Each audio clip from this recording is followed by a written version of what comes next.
Good morning students, welcome to the Hindi virtual classes. बच्चों, हमने भाषा माधुरी में घमंडी मक्खी कहानी के बारे में पढ़ा था, जिसमें मैंने आपको बताया था कि एक मक्खी थी, उसमें बहुत ही घमंड था। और एक दिन वह जंगल में गई। वहाँ पेड़ के नीचे एक शेर सो रहा था और वह शेर को परेशान करने के लिए बार बार उसके कान के पास जाती और भिनभिनाने की आवाज़ करने लगती। अब इससे शेर जो था वो परेशान हो गया। उसने मक्खी से कहा, तुम जाओ यहाँ से, मुझे आराम करने दो। तो मक्खी ने कहा, नहीं, मैं नहीं जाऊँगी, तुम मेरे साथ खेलो।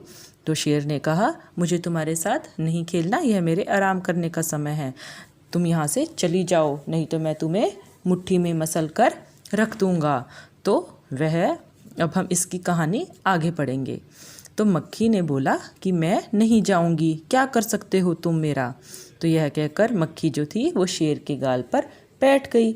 अब शेर ने मक्खी को मारने के लिए पंजा मारा। मक्खी झट से उड़ गई, शेर के गाल पर चोट लग गई। मक्खी शेर को परेशान करने लगी। कभी वह शेर की कान पर बैठती, कभी शेर की नाक पर बैठती। अब शेर जो था वो मक्खी को उड़ाते उड़ाते थक गया और उसे मारने के चक्कर में खुद ही अपने आप को पंजे मार मार कर घायल कर लिया उसने। अब शेर ने मक्खी से कहा, अब मैं बहुत थक गया हूँ, तुम जाओ यहाँ से।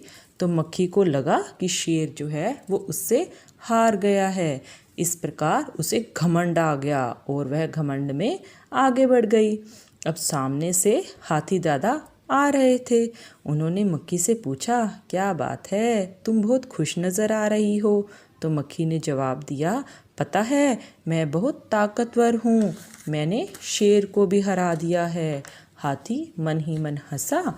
उसने अपनी सूंड उठाई और मक्खी को नमस्कार किया। वह बोला, हाँ, तुम सबसे ताकतवर हो। अब तो मक्खी का घमंड और भी बढ़ गया और वह रास्ते में मिलने वाले हर जीव जंतु को तंग करने लगी।